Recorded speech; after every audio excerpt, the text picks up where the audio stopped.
Bakery पर एक Swiss roll का पीस 120 रुपए का मिलता है, लेकिन घर में आज हम 100 रुपए में पूरी फैमिली के लिए स्विस रोल बना के तैयार करेंगे, जो बहुत ही ज्यादा मजेदार बनते हैं।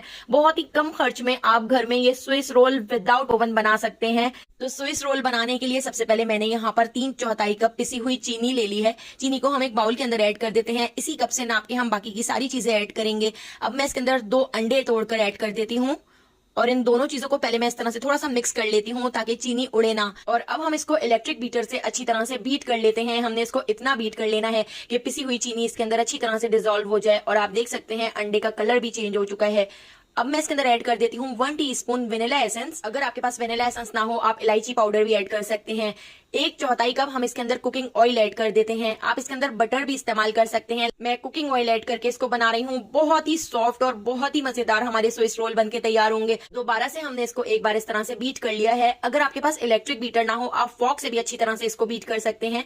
अब मैंने स्टेनर रख लिया है और स्टेनर के अंदर हम ऐड कर देते हैं मैदा। तो मैंने इसी कप से नाप कर 1 कप मैदा इसके अंदर ऐड कर दिया है। तो मैदे को आप छान कर ऐड कीजिएगा। इसके साथ ही 1 टीस्पून मैं इसके अंदर बेकिंग पाउडर ऐड कर देती हूँ और ½ टीस्पून बेकिंग सोडा ऐड कर दिया है और 2 टेबल स्पून मैं इसमें मिल्क पाउडर ऐड कर रही हूँ। मिल्क पाउडर का टेस्ट इसके अंदर बहुत ही अच्छा लगता है। आपके स्विस रोल बेकरी से ज्यादा अच्छे बनकर तैयार होंगे। इतना मजे का टेस्ट होगा कि आप बेकरी से स्विस रोल लेना भूल जाएंगे। तो मैदे को हमने इस तरह से छान लिया है। अब हम इसको एक बार और बीट कर लेते हैं। तो पहले आप इसको अच्छी तरह से मिक्स कर लीजिएगा, नहीं तो इस तरह से आपका जो मैदा है वो उड़ेगा। तो पहले आप बहुत अच्छी तरह इसको मिक्स कर लीजिएगा। उसके बाद आपने एक बार इसको और बीट कर लेना है।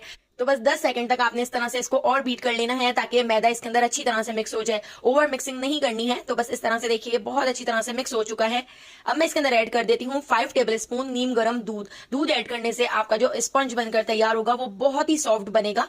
तो बस 5 टेबल स्पून मैंने इसके अंदर दूध ऐड कर दिया है और दूध ऐड करके हम एक बार इसको और मिक्स कर लेते हैं। तो यहाँ पे हमारा बैटर बनकर तैयार हो चुका है। आप इसकी कंसिस्टेंसी देख सकते हैं, बिल्कुल इस तरह रिबन की तरह गिर रही है। तो बस इसी कंसिस्टेंसी का बैटर आपने बनाकर तैयार करना है। 2 टेबल स्पून बैटर मैं एक छोटे बाउल में निकाल लेती हूँ। ये टोटली ऑप्शनल है क्योंकि मैं इसकी थोड़ी सी डिजाइनिंग करूंगी, तो इसलिए मैंने छोटे बाउल के अंदर इस तरह 2 टेबल स्पून बैटर निकाल लिया है। इसके अंदर 1 टीस्पून हमने कोको पाउडर ऐड कर दिया है। डिजाइनिंग करने की वजह से मैंने इस तरह चॉकलेट का बैटर भी बना के तैयार कर लिया है। इसके अंदर भी 1 टेबल स्पून दूध ऐड करके इसको अच्छी तरह से मिक्स कर लेते हैं। तो यहाँ पे हमारा चॉकलेट का बैटर भी बनकर तैयार हो चुका है। अब यहाँ पर हमने बेकिंग ट्रे को भी रेडी कर लिया है। इसके ऊपर हमने एक बटर पेपर रख लिया था और बटर पेपर रखने के बाद इसको ऑयल से अच्छी तरह से ग्रीस कर लेते हैं ताकि हमारा जो केक का बैटर हो वो इसके ऊपर चिपके ना। तो आपने कोई इस तरह से फैली हुई ट्रे लेनी है या कोई इस तरह की बेकिंग ट्रे लेनी है या पिज्जा ट्रे लेनी है, कोई फैली हुई ट्रे आपने इस्तेमाल करनी है इस स्विस रोल को बनाने के लिए।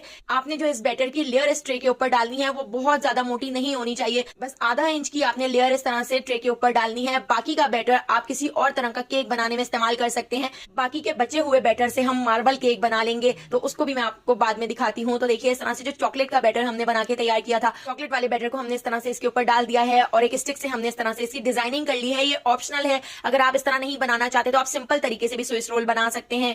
तो देखिए यहाँ पे हमने एक पतीली को प्री हीट करने के लिए रख दिया था। इसके अंदर मैंने एक स्टैंड रख दिया है।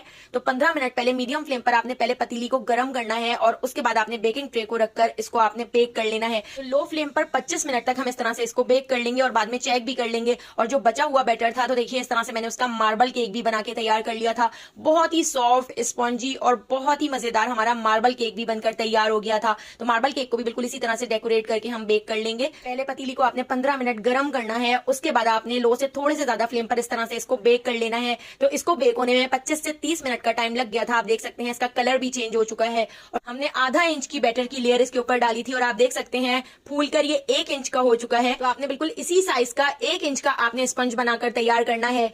और स्पंज को अब मैंने एक बटर पेपर के ऊपर रख दिया है। आप देखिए कितना ज्यादा सॉफ्ट हमारा स्पंज बनके तैयार हुआ है। ये बिल्कुल भी टूटेगा नहीं। ये अभी हल्का सा नीम गर्म है, मतलब इतना गर्म है कि हाथ इसको बर्दाश्त कर सकते हैं। तो इस तरह से देखिए एक बटर पेपर मैंने नीचे रख लिया था और बटर पेपर को हम आगे की तरफ खींचते जाएंगे और इस तरह से मैं इसको रोल करती जाऊंगी। तो आपने इस स्टेप को नीम गर्म में ही करना है। ठंडा करने के बाद आप इस तरह रोल नहीं बनाइएगा। नीम गर्म में ही आपने इस तरह इसका रोल बना के तैयार करना है। तो इस रोल को बनाकर 1 घंटे के लिए छोड़ दिया था और आप यहाँ पर देख सकते हैं हमारा हमारा मार्बल केक भी बनकर तैयार हो गया है। जितनी देर में हमारा स्विस रोल अच्छी तरह से ठंडा हो जाएगा, इतनी देर में हम यहाँ पर क्रीम बनाकर तैयार कर लेते हैं। तो मैंने यहाँ पर विप की विपिंग क्रीम ले ली है। मैंने यहाँ पर 2 टेबल स्पून क्रीम ली है। अभी आपको ये बहुत कम लग रही होगी, लेकिन जब हम इसको बीट करेंगे तो ये अपनी क्वांटिटी से ट्रिपल हो जाएगी। तो बहुत सारे मेरे पास टिकटॉक पर कमेंट आते हैं कि हम अफोर्ड नहीं कर सकते हैं। तो आप देख सकते हैं कितने कम खर्च में, कितनी कम क्रीम के साथ 20 रुपए के मैदे से 100 रुपए में हमने पूरी फैमिली के लिए स्विस रोल बना के तैयार कर लिया है। तो विपिंग क्रीम को हमने बहुत अच्छी तरह से बीट कर लिया है। इसमें चीनी ऐड करने की भी जरूरत नहीं होती है क्योंकि ये मीठी ही होती है।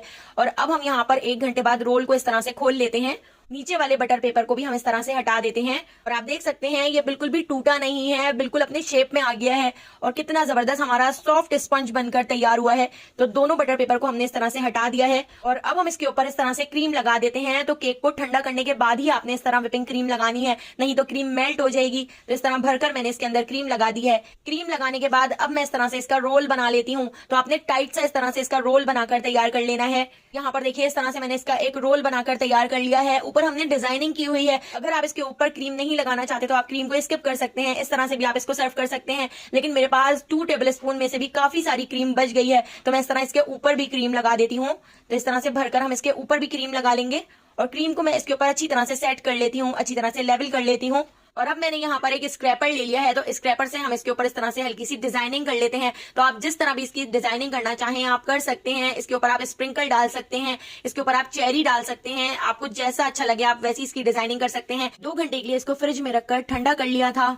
आप देखिए कितने ज्यादा सॉफ्ट हमारे यहाँ पर स्विस रोल बनकर तैयार हुए हैं और इनका टेस्ट इतना मजेदार है कि बेकरी के स्विस रोल भी फेल हो जाएंगे। तो अगर आपको स्विस रोल की ये रेसिपी पसंद आई हो तो लाइक, शेयर और सब्सक्राइब करना बिल्कुल भी मत भूलिएगा। आने वाली वीडियो तक मुझे दीजिए इजाजत। अल्लाह हाफिज।